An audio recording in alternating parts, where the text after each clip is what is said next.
comment on a comment that was made by a Tea Party caucus member from Florida, Representative Dennis Ross, who said in a conversation about reducing the federal deficit that he is not an economist, but he's maintained a household. The federal government owns 70% of Utah, for example.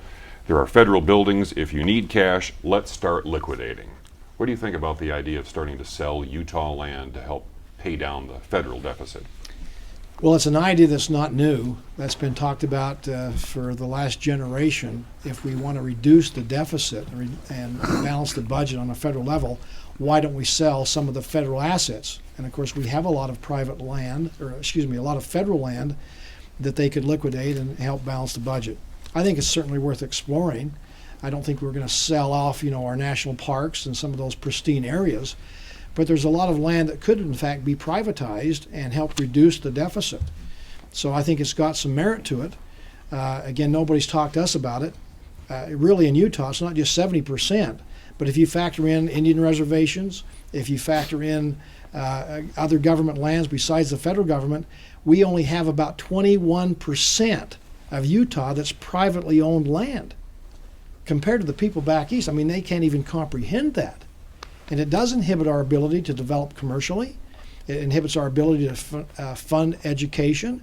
It's a unique challenge we face in Utah.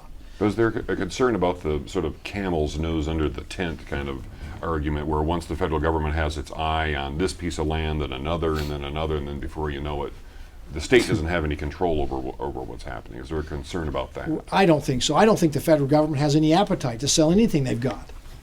They're more than happy to live with deficits. Unfortunately. So I don't think there's any appetite to sell anything off. Again, I would argue that we could privatize this public land and have it developed commercially and in many ways protect it better.